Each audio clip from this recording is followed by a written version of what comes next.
der Öffnungsschritt seit der Corona-Krise.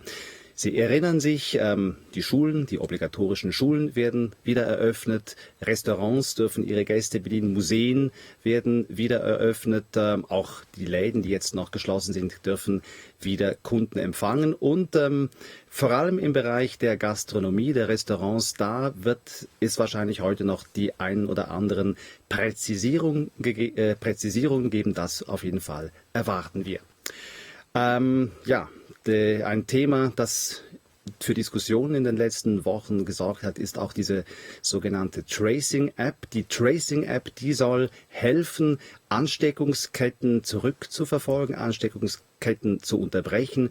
Und die Rahmenbedingungen dieser Tracing-App, auch darüber wird in Kürze wohl informiert werden. Was klar ist, das hat das Parlament gewünscht, dass diese Tracing-App im Moment erst in einer Testphase starten wird, aber voraussichtlich werden sich auch da alle Menschen beteiligen können. Details, nehme ich an, gibt es gleich in der Pressekonferenz.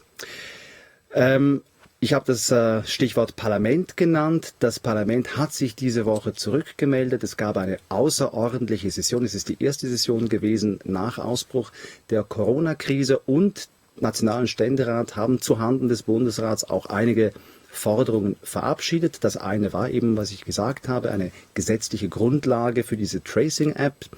Was sie auch entschieden haben, sind Unterstützungsgelder für Kindertagesstätten. Mit 65 Millionen Franken sollen eben die Ausfälle, die Kindertagesstätten in dieser Zeit gehabt haben oder haben werden noch, abgefedert werden. Und es wird sich zeigen, wie schnell der Bundesrat diese Forderungen des Parlaments an die Hand nehmen wird. Vielleicht erfahren wir auch zum Beispiel über diese Kindertagesstätten jetzt gleich etwas in der Medienkonferenz. Wenn ich mal in den Konferenzsaal hineinschaue, sehe ich, dass die ersten, man kann es unterdessen sagen, bekannten Gesichter eingetroffen sind. Zum Beispiel der Corona-Delegierte des Bundes, Herr Daniel Koch, eines der Gesichter dieser Zeit.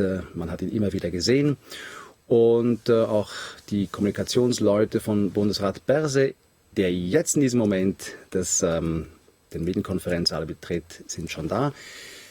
Anna Berse heute also alleine. Sie erinnern sich an die Pressekonferenzen der letzten Wochen. Da war er meistens begleitet von anderen Bundesräten. Heute also alleine zusammen mit Vizekanzler und Bundesratssprecher André Simonazzi, von dem ich erwarte, dass er jetzt die Konferenz eröffnen wird. Herr Bundesrat, meine Damen und Herren, ich heiße Sie herzlich willkommen zu dieser zweiten Pressekonferenz, die sich mit der momentanen Situation im Zusammenhang mit dem Coronavirus befasst und den Entscheidungen des Bundesrats. Herr Bundesrat, Sie haben das Wort. Vielen Dank, Herr Vizekanzler, meine Damen und Herren. Das ist die Gelegenheit für mich, die neuesten Entscheidungen des Bundesrats von heute Morgen vorzustellen, wenn ich das richtige Dokument finde. Wir haben heute früh natürlich die Frage besprochen. Ich finde leider diese Unterlage nicht, dass ich komme. Also nochmal, wir haben über die Situation gesprochen, die Sie erkennen, die sich positiv entwickelt, was sehr erfreulich ist. Wir haben heute hier auch Herrn Koch anwesend. Er wird uns genau sagen, wie es heute aussieht. Und das ist auch die Gelegenheit, daran zu erinnern, dass wir jetzt in eine neue Phase eintreten mit einer sehr weitgehenden Lockerung. Nämlich ab Montag werden sämtliche Geschäfte, Restaurants und Schulen wieder eröffnet, auch einige Museen, die Bibliotheken, die Archive. Die Liste kennen Sie ja bereits, die wurde schon vorgestellt. Das alles wird begleitet von Schutzkonzepten, um die Kunden, die Klienten, die Lehrpersonen, die Schüler zu schützen. Wie gesagt, wir stellen fest, dass sich die Situation der Epidemie erfreulich entwickelt. Das heißt, das normale Leben, um es so zu nennen, langsam wieder beginnen kann. Das ist natürlich eine gute Nachricht. Man kann wieder einkaufen gehen, Sport treiben, ins Restaurant gehen.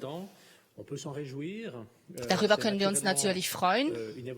Das ist eine Entwicklung, die Schritt in Schritt geht mit einer Lockerung auch der Empfehlungen für gefährdete Personen oder zumindest eine Weiterentwicklung dieser Empfehlungen, was zum Beispiel auch das Gebot angeht, zu Hause zu bleiben. Auch da entwickeln sich Dinge. Das alles ist sehr positiv.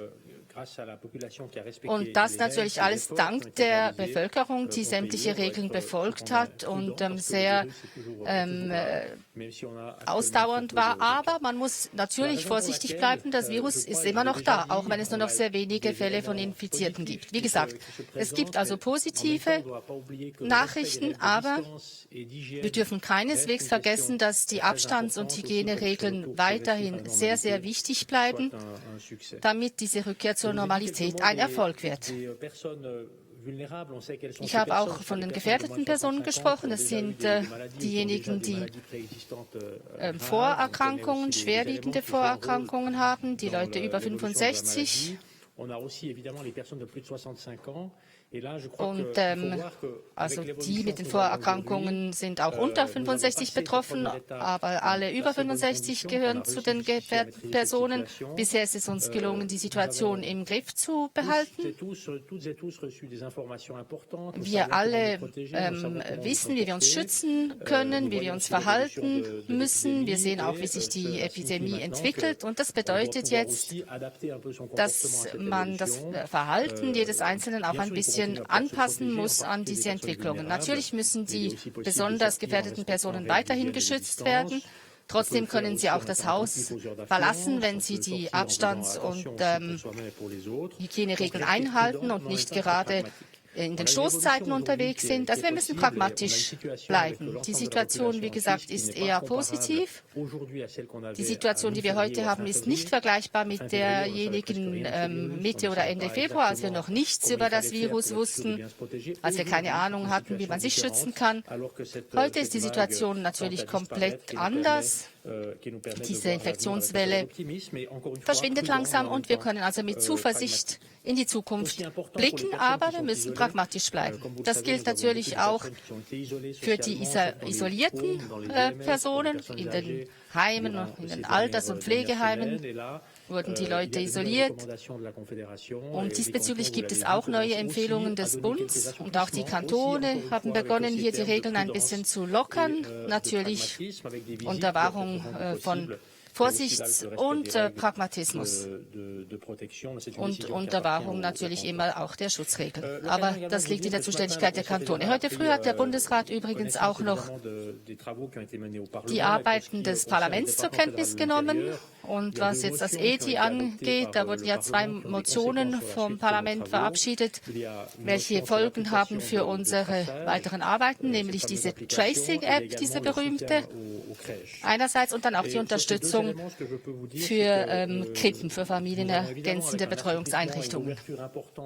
Mit der Lockerung ab nächsten Montag wird es natürlich auch notwendig sein, weiterhin ein Monitoring durchzuführen, um den Krankheitsverlauf mitzuverfolgen und eine Rückverfolgbarkeit auch zu gewährleisten, damit eben krank gewordene Menschen noch restriktiver dann auch isoliert werden kann. Wie gesagt, die Situation ist positiv, aber wir dürfen keineswegs nachlassen in unseren Anstrengungen. Die Testkriterien, die wurden bereits geändert. Schon bei einfachen Symptomen kann man sich testen lassen. Es gibt eine Rückverfolgbarkeit. Die Kranken werden dann isoliert und ihre Kontakte in Quarantäne gesetzt. Es gibt also die klassische Rückverfolgung mit den Kantonsärzten, so wie wir das bereits kennen. Aber dann gibt es eben auch diese Tracing-App. Und nachdem die Motion vom Parlament verabschiedet wurde, ich habe das diese Woche schon einmal gesagt, haben wir beschlossen, wie folgt vorzugehen. Ab nächster Woche werden wir eine Testphase einleiten. Eine Testphase braucht es sowieso für diese App. Man kann keine App einführen ohne eine Testphase. Das wird also noch im Mai geschehen. Und dann werden wir bis zum 20. Mai im Bundesrat eine dringende Botschaft verabschieden an die Adresse des Parlaments. Das Parlament kann dann diese Botschaft behandeln. Das müsste aber schnell gehen. damit wir die Testphase möglichst schnell abschließen können.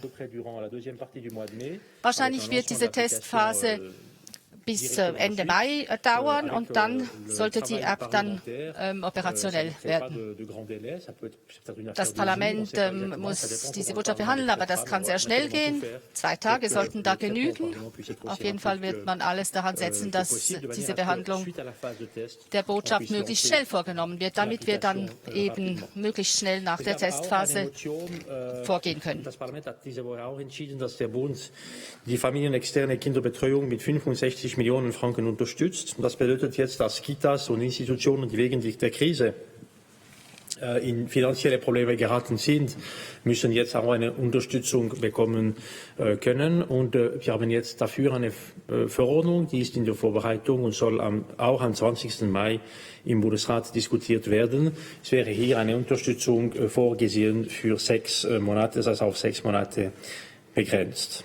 Wir haben auch heute Morgen, der Bundesrat hat heute Morgen die Verordnung angepasst für die Öffnung der Restaurants am Montag. Hier die Grundentscheide sind schon bekannt. Es ist schon auch kommuniziert worden vor einer Woche. Und wir haben in der Zwischenzeit auch der Schutzkonzept der Gastrobranche, der liegt vor. Und hier, es ist möglich, weil die Situation es erlaubt, weil die ist gut, es ist möglich, hier diese Eröffnung vorzusehen. Aber es ist auch wichtig, dass wir immer wieder in der Lage sein, zu sagen, okay, Social Distancing bleibt wirklich etwas Wichtiges, Schutzkonzept, und es muss auch möglich sein, womöglich auch Kontakte wieder zu finden. Das heißt, Contact Tracing soll auch in den Restaurants möglich sein. Deswegen ist es vorgesehen in der Schutzkonzept, dass die Personen, die ein Restaurant oder ein Bar haben, die müssen einfach pro Tisch einen Kontakt verlangen für die Personen, die anwesend sind. Das würde erlauben, wenn es notwendig wäre, die Kontakt wieder zu finden. Die müssen das tun. Und die Kundinnen und Kunden sind wirklich eingeladen, es zu machen, die Namen zu geben. Aber es bleibt freiwillig. Aus Datenschutzperspektive, es bleibt freiwillig für die Kundinnen und Kunden. Die können verzichten und die können einfach sagen, dass die das nicht geben wollen. Aber in der Tat, wir haben sehr stark mit Eigenverantwortung gearbeitet. Es hat gut funktioniert.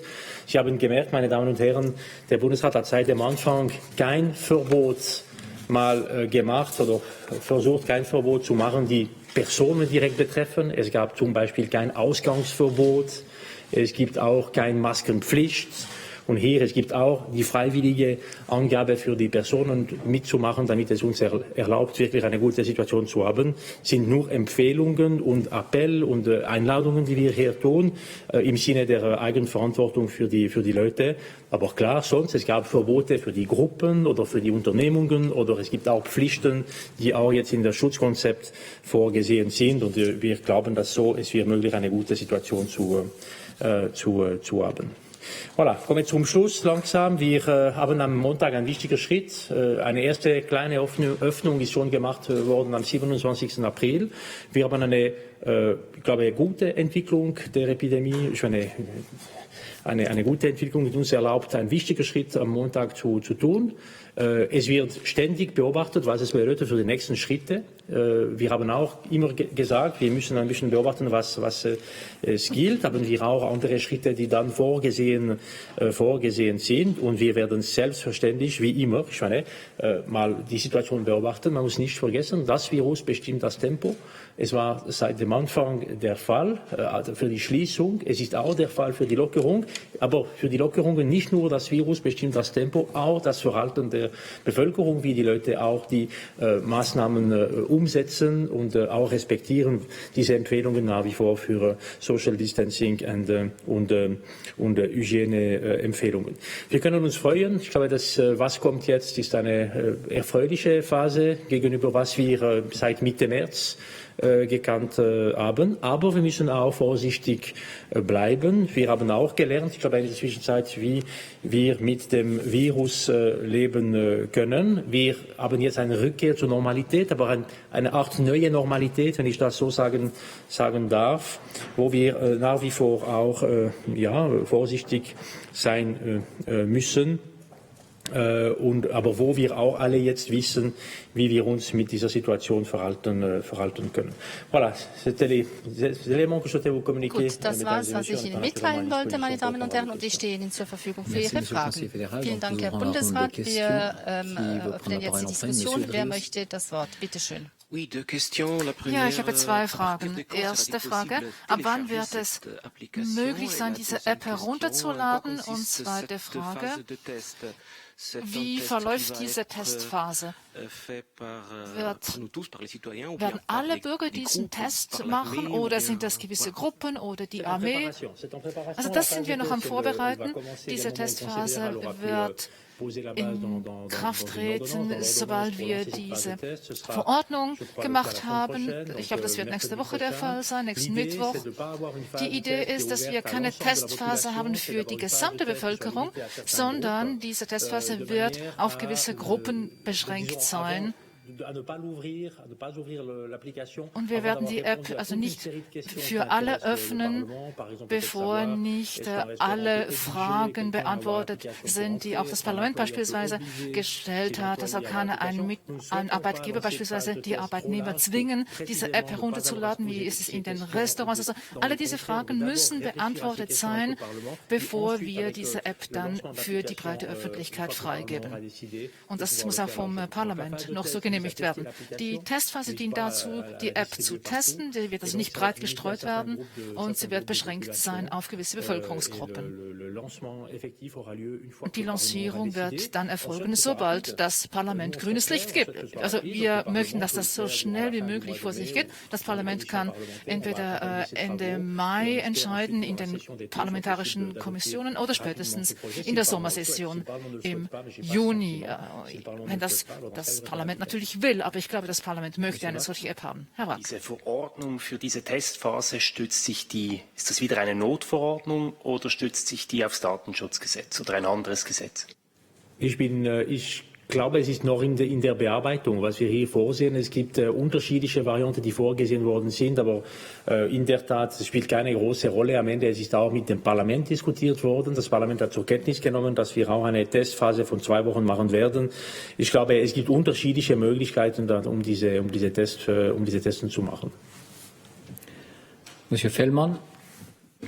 Ich habe eine Frage zu den Restaurants. Sie haben jetzt das Schutzkonzept ein bisschen erläutert. Die Wirte müssen die Daten verlangen, die Kunden müssen sie aber nicht geben. Habe ich das richtig verstanden, gemäß Konzept? Im Konzept ist es vorgesehen, eine ganze Reihe von Maßnahmen und darunter, ja, die Wirte, die müssen es verlangen, aber es ist auch freiwillig möglich für die Leute zu verzichten. Aber noch einmal, wir haben einfach kein Verbot oder keine Pflicht gemacht, nicht für die Masken, nicht für den Hausarrest oder irgendetwas, auch nicht hier, aber wir zählen sehr stark auf einfach, dass die Leute auch mitmachen werden. Aber vielleicht könnte auch diese Frage dann auch sonst später auch Herr Beer, weil er hat das mit der Gastrobranche mal gemacht. Ich muss hier auch noch einmal betonen, es ist ein Konzept der Gastrobranche, es ist nicht ein Konzept des Bundesrates. Da schließt eben eine Frage an. Dürfte denn ein Wirt Gästen den Zutritt verweigern, wenn diese die Daten nicht geben? Das hat jetzt nichts mit dem Schutzkonzept zu tun, sondern mit den rechtlichen Grundlagen. Herr Beer. Monsieur Beer. Herr Bundesrat, Herr Vizekanzler, sehr geehrte Damen und Herren, in Kantonen, wo es eine Bewirtungspflicht gibt, dürfte er das sicher nicht verweigern. Ich glaube auch nicht, dass irgendein Wirt das verweigern wird, weil es ja freiwillig ist und das Interesse da ist, von den Gästen wirklich dann kontaktiert werden zu können. Prochaine question, oui, Madame Giovanola.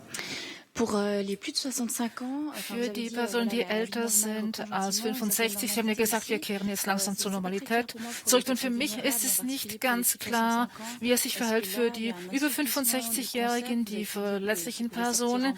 Also können die jetzt wieder rausgehen, sich bewegen? Wie sieht das konkret aus und was bedeutet das für diese Bevölkerungsgruppe? Ich habe hier immer die Beschlüsse des Bundesrates kommuniziert und die Empfehlungen des BAGs, das sind keine politischen Entscheidungen, so wie ich sie in der Regel jetzt vorstelle. Diese Empfehlungen, die haben wir so geäußert und mit der Öffnung, die am nächsten Montag stattfindet, werden wir die Empfehlungen dann präzisieren und das wird Anfang nächster Woche der Fall sein. Also es ist immer noch nicht ganz klar, die Empfehlungen werden angepasst werden, aber erst Anfang nächster Woche. Ja klar, es wird Anpassungen geben, auch für die Geschäfte. Also wir können ja jetzt nicht mehr sagen, Sie müssen streng zu Hause bleiben. In einer ersten Phase waren wir ja sehr vorsichtig, weil wir ja nicht wussten, wer genau die gefährdeten Personen waren. Und es ist ja nicht dasselbe, wenn Sie vielleicht 70 Jahre alt sind und in Form sind oder wenn sie 55 sind mit Vorerkrankungen. Also wir müssen da etwas differenzieren und in der Zwischenzeit haben wir ja sehr viel dazugelernt. Wir wissen, wie wir uns selbst schützen können in dieser Lage und wir kennen jetzt das Virus auch viel besser. Herr Koch kann vielleicht noch etwas dazu sagen. Herr Koch? Ja, Herr Bundesrat, Herr Vizekanzler, meine Damen und Herren, es ist so, dass wir daran sind, auch diese Empfehlungen für die ältere Bevölkerung und die vulnerablen Gruppen zu überarbeiten. Das wird entweder noch dieses Wochenende oder dann spätestens am Montag publiziert. Es geht darum, dass man der Bevölkerung sagt, ja, selbstverständlich dürft ihr euch auch weiter bewegen, mehr bewegen, in die Läden gehen, aber vermeidet alles, wo ihr ein erhöhtes Risiko habt. Das ist durchaus möglich, weil die Zahlen jetzt doch sehr viel tiefer sind. Das heißt, das Infektionsrisiko ist kleiner.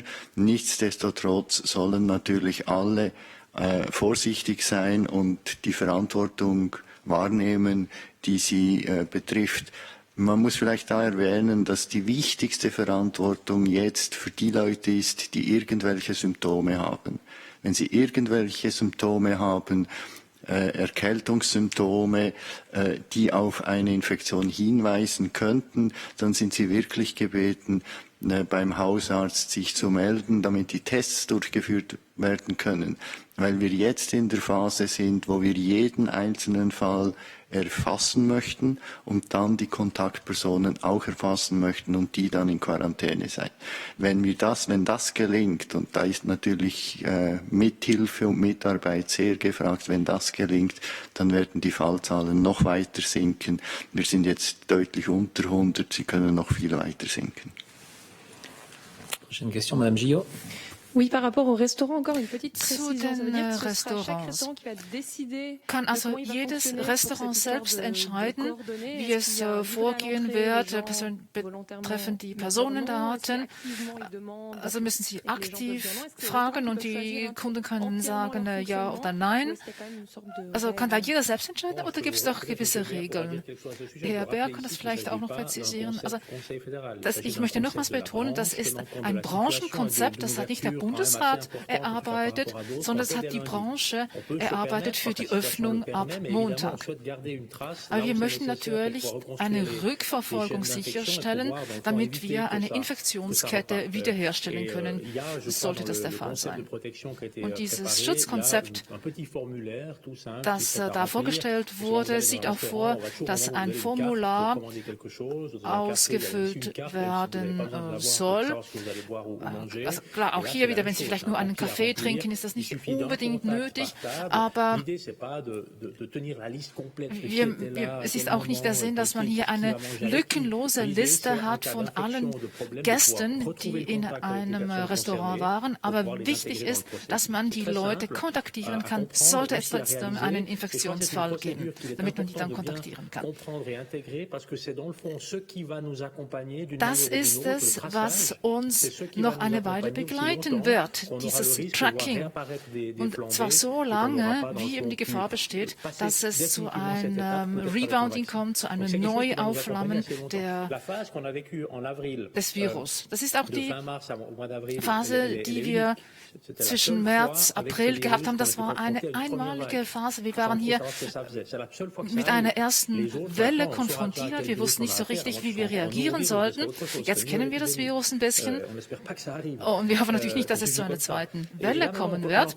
Aber wir kennen nun dieses Virus viel besser. Und dieses Tracking, das wird uns erhalten bleiben. Und das wird es uns auch ermöglichen, die ganze Situation besser unter Kontrolle zu halten. Natürlich gelten immer noch die Hygiene- und die Abstandsregeln.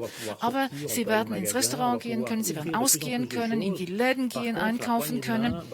Aber vielleicht ein Händedruck wird noch nicht möglich sein. Und dort sind die großen Risiken. Also diese Abstands- und Hygienemaßnahmen sind zentral, sowie auch das Tracking. Ich weiß nicht, Herr Bernd, möchten Sie noch etwas sagen, wie das Konzept umgesetzt werden kann? Ich kann nur ergänzen, dass das Schutzkonzept von GastroSuisse sieht vor, dass das Formular zur Verfügung gestellt werden muss. Dann ist es aber dem Restaurant, der Bar überlassen, wie. Das macht auch sehr viel Sinn, weil kein Restaurant ist gleich wie das andere. Es gibt verschiedene Setups und das Restaurant soll dann entscheiden, wie das am besten umgesetzt wird. Merci, Madame Aronski. Ich habe noch mal eine Frage zu der App. Bis jetzt wurde immer gesagt, eben auf nächsten Montag die Lancierung des Apps. Im Parlament wurde eigentlich auch gesagt, dass man keine große Verzögerung will. Jetzt hier die Frage ein bisschen, hat Ihnen das Parlament ein bisschen einen Strich durch die Rechnung gemacht und gibt es irgendwelche negativen Folgen auch durch die Verzögerung? Ja, ich glaube, das kann man nicht so sagen.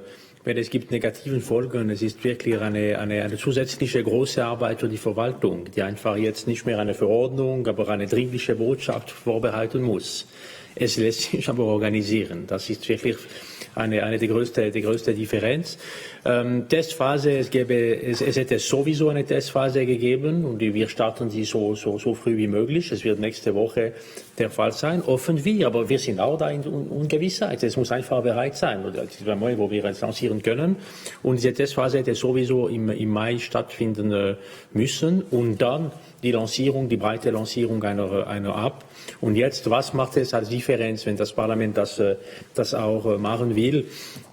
Vielleicht einige Tage, vielleicht einige Wochen. Es ist abhängig vom Parlament. Oder vielleicht einfach das Parlament sagt, wir wollen keine App und dann es ist einfach vorbei. Ich meine, jetzt der Entscheid gehört wirklich ans Parlament. Monsieur Zala.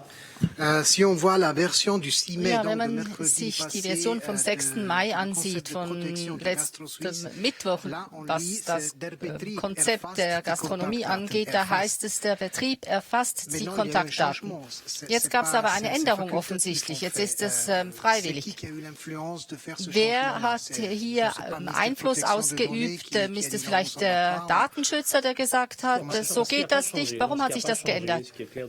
Nein, was sich nicht geändert hat, was von Anfang an klar war und heute auch noch klar ist, ist, dass die Restaurants, die wieder öffnen, das Schutzkonzept von GastroSuisse umsetzen müssen.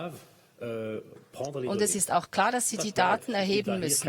Keine Änderung, keine Differenz. Da gibt es also keine Änderung. Die Daten müssen erhoben werden. Die Frage, die offen ist, ob man die Verordnung so abändern wollte, dass die Kunden gezwungen werden, ihre Daten abzugeben, oder ob, wie es bis jetzt der Fall war, wenn es um die Personen direkt geht, dass wir unsere Logik eigentlich darauf abstützen, dass wir auf die Eigenverantwortung setzen und auch auf Solidarität, weil die Leute selber verstehen, warum sie gewisse Dinge tun. Und deswegen ist es auch wichtig, Kontaktdaten abzugeben. Aber wir haben diesbezüglich keine gesetzliche Grundlage vorgesehen, weil wir eben auch von GastroSuisse erfahren haben, was auch machbar ist. Es gab sehr viele Kontakte in den letzten Tagen. Es wurde viel diskutiert, aber wie gesagt, es ist ein Konzept von GastroSuisse.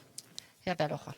Wenn diese Kontaktdaten freiwillig sind, und das gilt ja auch in gewissen Bereichen für die Masken und andere Dinge, das sind nur Empfehlungen, befürchten Sie dann nicht, dass es zu Feindseligkeiten kommt, dass zum Beispiel jemand sagt, ich will nicht jemand am Nebentisch haben, der seine Kontaktdaten nicht angibt und das auch verbal oder anders zum Ausdruck bringt. Das wäre die eine Frage. Und andererseits gibt es das ja offenbar bereits gegenüber Senioren und die beklagen sich ja auch, dass diese Altersgrenze von 65 willkürlich erscheint, weil sie zufälligerweise dem Rentenalter entspricht. Und das gibt Kritik bis hin zu Leuten, die sich für genauso schlau halten wie der Bundesrat. Dazu gab es schon am Anfang Empfehlungen auch auf die internationale Ebene und wir haben das einfach für die Schweiz auch angeschaut. Aber vielleicht wäre es auch eine Frage für Herr Koch. Ja, vielen Dank. Vielleicht zuerst die Frage wegen dem Alter. Es ist einfach so, dass mit steigendem Alter die Häufigkeit der Erkrankungen, aber auch der Schweregrad der Erkrankungen ansteigt. Und die Zahlen zeigen einfach, dass man mit der Altersgrenze 65 oder man könnte auch 60 und 70 nehmen, selbstverständlich das immer ein bisschen ungenau, dass man einfach ab dann diese Risiken ansteigen im Verhältnis zur jüngeren Population. Das ist leider so. Also das basiert auf den Daten, die zur Verfügung stehen. Unabhängig davon, ob die Leute jetzt ein zusätzliches Gesundheitsrisiko haben oder nicht. Wir sehen etwa auch bei Jüngeren etwa 20% der Fälle, die im Spital gelandet sind, hatten keine zusätzlichen Gesundheitsrisiken. Und je älter die Leute sind, umso größer wird dieses Risiko. Jetzt in Bezug auf die Kontaktdaten in den Restaurants. Die Idee ist ja nicht, dass man weiß, wer am Nachbartisch gesessen hat oder so, sondern die Idee ist ja wirklich die, dass wenn ein Personal unglücklicherweise jetzt einmal erkranken würde, dass dann herausgefunden würde, wer war an welchem Tisch und wurde bedient, weil das Personal ja in einem Restaurant nicht die 2-Meter-Grenze einhalten kann. Und das ist die Idee. Die Idee ist eigentlich zum Schutz des Gastes in Bezug auf das Personal, und es ist in seinem Interesse, dass er gefunden wird, wenn jemand im Restaurant krank war. Und es geht nicht darum, die Gäste untereinander, weil die Gäste untereinander, die müssen ja die 2 Meter Abstand einhalten oder andere Schutzmaßnahmen wie Trennwände. Merci, Monsieur Hässler. Ich habe eine grundsätzliche Frage, und zwar, Sie haben den freiheitlichen Geist der Maßnahmen betont. Wann kann der Bundesrat vom Regime der außerordentlichen Lage zurückstufen auf zum Beispiel die besondere Lage? Es gibt fast 2 Fragen in dieser Frage. Eine ist einfach für die Maßnahmen, die wir getroffen haben, ich meine, wenn man sich entwickeln will. Und die zweite ist wirklich die juristische Frage, außerordentliche oder besondere Lage.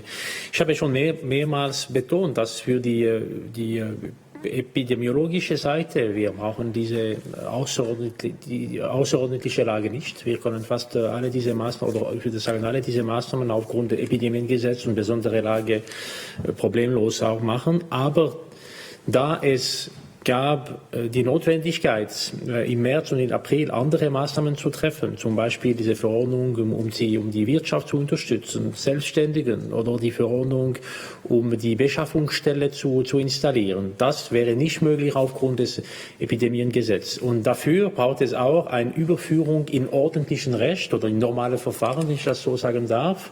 Und das nimmt eine gewisse Zeit.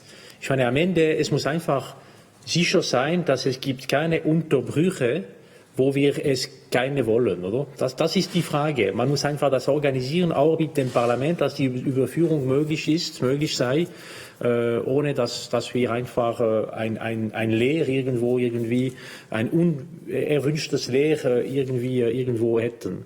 Und das ist in Vorbereitung im Moment. Ich glaube, wir werden da sehr bald mit dem Bundesrat wieder darüber diskutieren können. Aber dann, wenn es geht um zum Beispiel Modifikation des Epidemiengesetzes, es gibt Modifikationen, wo es braucht keine Vernehmlassung. Es gibt vielleicht andere Modifikationen, wo es braucht eine Vernehmlassung. Dann die Frage, wie können wir diese Vernehmlassung oder Konsultation organisieren? Was nimmt das für Zeit? Das sind alle die Punkte, die wir mal beurteilen müssen, um zu sehen, wie können wir einfach von einer Notrechtssituation eine Überführung in ordentlichen Recht machen, so stabil wie möglich. Merci. Nous avons une question au téléphone de Monsieur Philippe Eine telefonische Frage von Herrn Philippe Böckler von La Liberté. Herr Böckler. Ja, eine Frage meiner Redaktion. In einigen Medien steht, dass 10 bis 20% der Lehrpersonen am Montag nicht in den Schulen erscheinen werden. Sie als Erziehungsminister, was sagen Sie dazu? Ich bin nicht der Erziehungsminister. Aber was können Sie trotzdem vielleicht dazu sagen? Sie haben ja auch eine Zuständigkeit für Schulen in Ihrem Departement. Nein, ich bin nicht zuständig für Schulen in meinem Departement, aber ich kann etwas zur Gesundheit sagen. Ja, gerne. Die Frage ist natürlich absolut legitim. Und es war gar nicht so einfach, diese Entscheidung zu treffen im März, als wir beschlossen haben, die Schulen zu schließen und anderes zu schließen. Und jetzt haben wir schon seit langem beschlossen, dass wir ab dem 11. Mai die Schulen wieder eröffnen. Und wir haben aber eigentlich die Kompetenz den Kantonen übertragen, diese Wiedereröffnung zu organisieren. Und ich habe festgestellt, dass die Kantone sehr unterschiedlich vorgehen. Also je nach Situation, je nach der Situation des Lehrpersonals, der Lokalitäten und so weiter, haben sie sich eben organisiert. Was den Prozentsatz der Lehrpersonen angeht, die nicht zur Arbeit zurückkehren werden, ich denke, Sie sprechen da von besonders vulnerablen Gruppen. Wir haben natürlich von Anfang an gesagt, dass die besonders gefährdeten Menschen auch geschützt werden müssen im Rahmen der Arbeit. Und das betrifft natürlich auch die Lehrpersonen. Es gibt natürlich das Recht, nicht zur Arbeit zurückzukehren, wenn man selber sehr gefährdet ist. Und jetzt werden wir eben abwarten müssen und schauen, wie sich das alles entwickelt, auch mit der Epidemie, mit der Welle. Ich glaube, die erste Phase haben wir jetzt recht gut abgeschlossen. Die Zahlen gehen weiterhin zurück. Aber wir müssen, wie wir das schon immer getan haben, uns anpassen an die Entwicklung und dann die Empfehlungen neu formulieren. Ich möchte aber doch daran erinnern, dass die Situation in unserem Land mit dem Virus einfach noch besteht. Solange es keine Impfung oder eine effiziente Behandlung gibt, wird die Situation weiter bestehen. Wir wissen auch nicht, ob es eine weitere Welle gibt im Laufe des Jahres. Wir wissen das einfach alles nicht und müssen deswegen immer unsere Maßnahmen an die Situation anpassen. Im Moment scheinen wir die Welle überwunden zu haben. Aber wie gesagt, es kann wieder zu neuen Verhaltensvorschriften kommen in den kommenden Monaten. Herr Bühler, bitte. Ich habe noch eine Nachfrage zu den Kontaktdaten. Sind eigentlich neben den Wirten, neben der Gastronomie auch andere Branchen gehalten, diese zu erfragen bei ihren Kunden, Fitnesscenter zum Beispiel oder weitere? Monsieur Koch, je pense une question pour vous.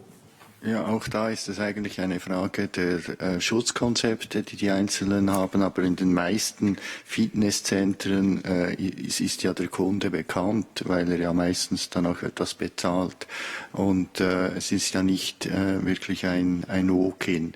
Von dem her gehen wir mal davon aus, dass gerade bei den Sportveranstaltungen, wo wieder auch vielleicht ein kleineres Risiko ist, dass man sich ansteckt, dass dort die Personen, die dort teilnehmen, bekannt sind. Merci, Monsieur Tischhauser. Ja, nochmal zum Schutzkonzept Gastro. Wie kann eigentlich sichergestellt werden, dass die Daten nicht vom Restaurant für Werbung missbraucht werden, dass ich dann in meinem Briefkasten oder auf meinem Handy Werbung habe? Monsieur Baer, le vice-directeur de l'Office fédéral de la sécurité alimentaire, va vous donner la réponse. Einerseits ist dem Wirt klar, er schreibt auch auf dem Formular, für was die Daten gebraucht werden dürfen, nämlich strikt nur, wenn der kantonsärztliche Dienst diese braucht.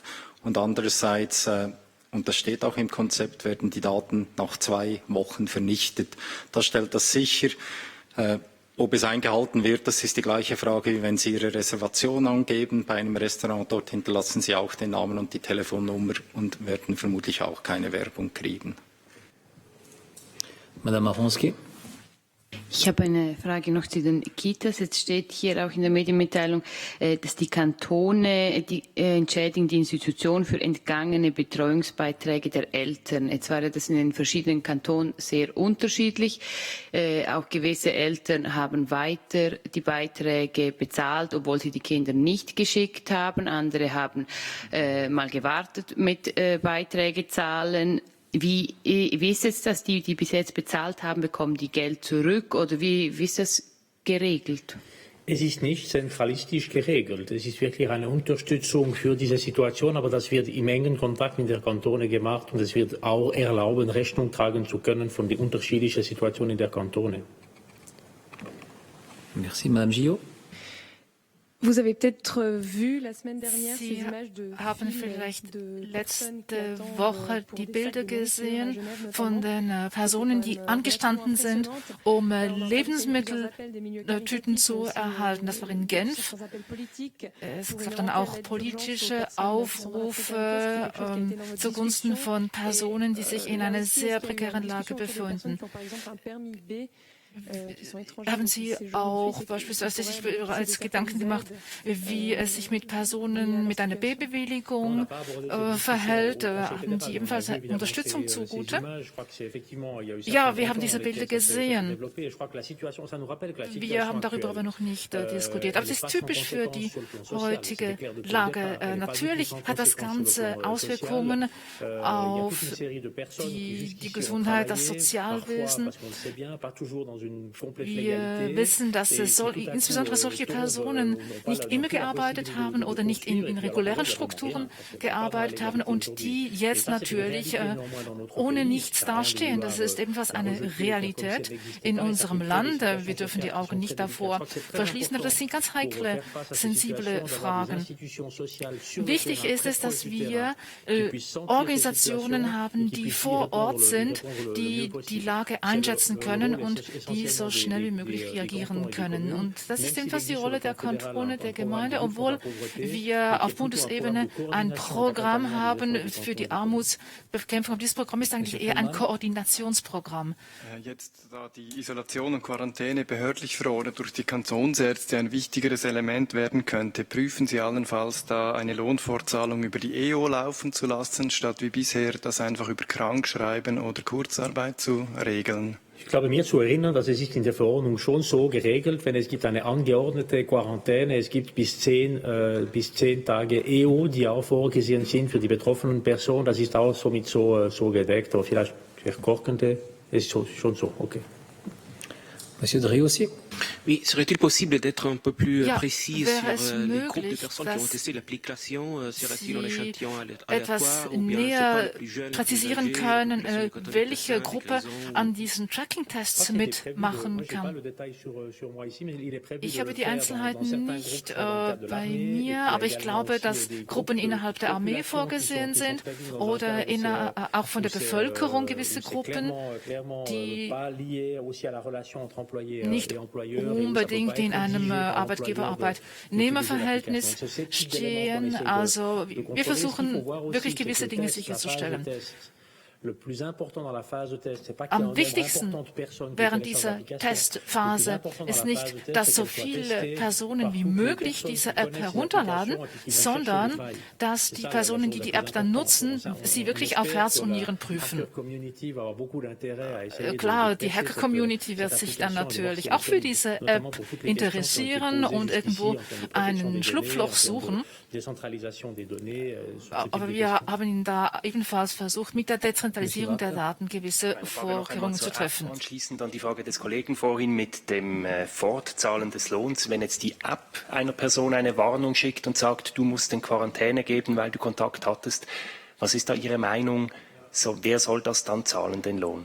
Ja, was meine persönliche Meinung dazu ist, macht keinen großen Sinn. Es sind genau die Fragen, die wir jetzt mal beantworten müssen. Genau deswegen sind die nächsten Tage und Wochen so wichtig.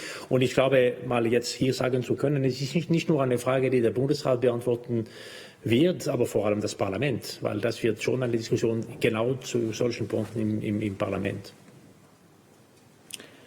Diskussion, Madame Maronski.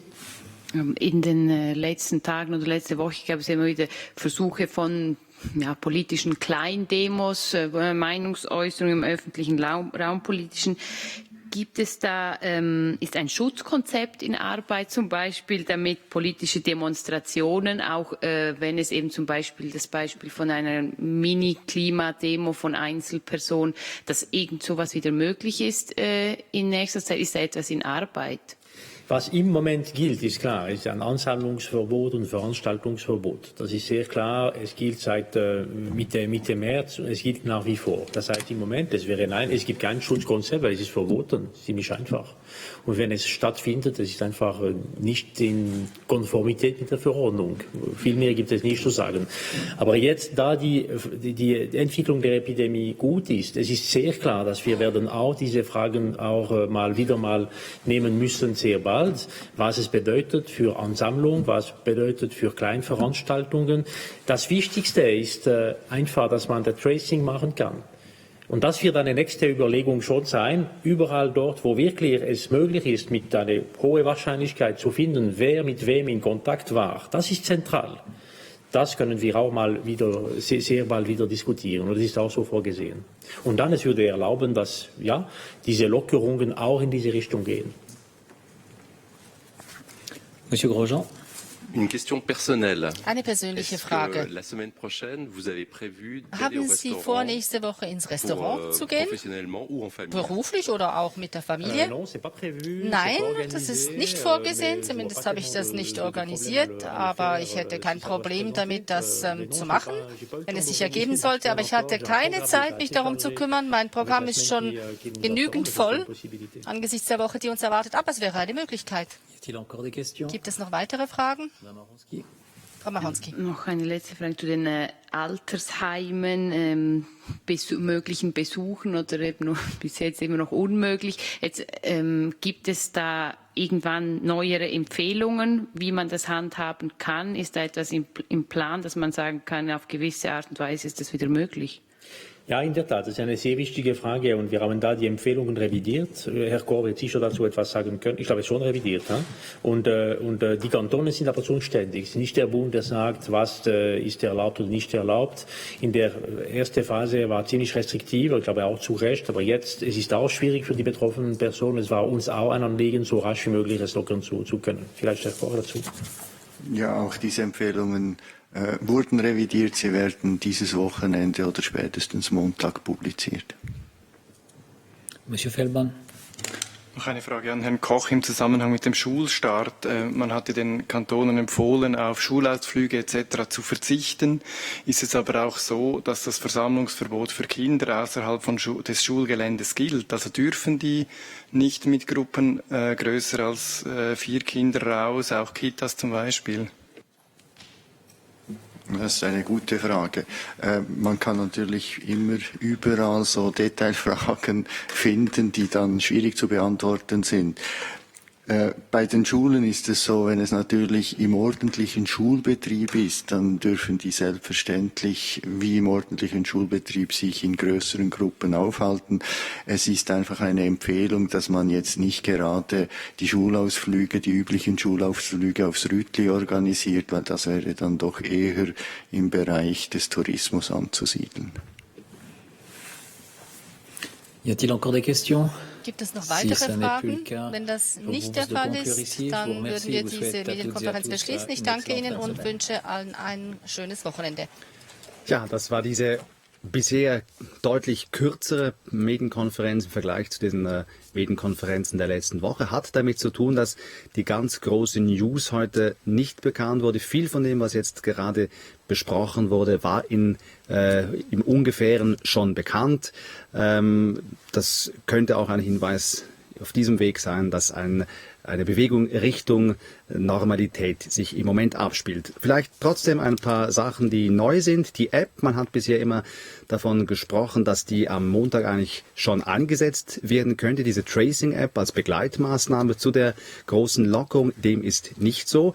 Das Parlament hat ja verlangt, dass es eine gesetzliche Grundlage braucht und daher rechnet der Bundesrat damit, dass man erst im Juni, wenn das Parlament dann nochmal darüber entschieden hat, regulär diese App in Betrieb nehmen kann. Bis dahin gibt es eine Testphase, die auch nicht schon am Montag beginnt, sondern erst wahrscheinlich nach der nächsten Bundesratssitzung, nächsten Mittwoch. Und es ist auch nicht so, dass sich da jedermann beteiligen kann, sondern wenn ich Bundesrat Berse richtig verstanden habe, werden da nur ausgewählte Gruppen sich an diesem Test beteiligen können. Kleine Details wurden auch noch zum Gastro-Konzept bekannt, dann das Schutzkonzept der Gastrobranche, das ja von der Branche eben aufgestellt wurde. Und auch hier gibt es einige Änderungen in der betreffenden Verordnung. Es gab eine Diskussion darüber, ob die Gäste ihre Daten hinterlegen müssen im Restaurant, in dem sie zum Beispiel essen gehen. Und da gibt es die Präzisierung, dass es keine Pflicht gibt, diese Daten anzugeben, aber dass man sehr dringend empfohlen wird, dass man die Daten angibt. Pro Tisch, an dem bis zu 4 Menschen sitzen können, reichen aber die Daten einer Person. Diese Daten sollen im Falle einer Ansteckung zum Beispiel beim Restaurantpersonal helfen, eben die entsprechenden Leute zu warnen und eben dieses Tracing zu machen. Das ist ja die Idee, dass ab Montag jeder einzelne Fall wieder zurückverfolgt werden kann und dass man versucht, die Ansteckungsketten, so gut es geht, zu unterbrechen. Vielleicht die größte Neuigkeit, die man heute gehört hat, sind Äußerungen gewesen vom Corona-Delegierten Daniel Koch. Er hat in Aussicht gestellt, dass im Zusammenhang mit den Lockerungen vom nächsten Montag auch die Empfehlungen des Bundesamts für Gesundheit in den nächsten Tagen schon wahrscheinlich spätestens am Montag gelockert werden. Betroffen da werden vor allem voraussichtlich die älteren Menschen sein, Menschen ab 65, wo es ja die dringende Empfehlung gibt, zu Hause zu bleiben. Hier können sich die Betroffenen auf Lockerungen einstellen, genauso wie im Falle von Altersheimen, wo die Besuchsregelungen im Bereich der Besuchsregelungen auch hier offenbar Lockerungen zu erwarten sind. Das war diese Medienkonferenz aus Bern. Über weitere Hintergründe, Details informieren wir Sie in unseren Nachrichtensendungen der Tagesschau und 10 vor 10. Ich wünsche Ihnen einen schönen Nachmittag und bleiben Sie gesund.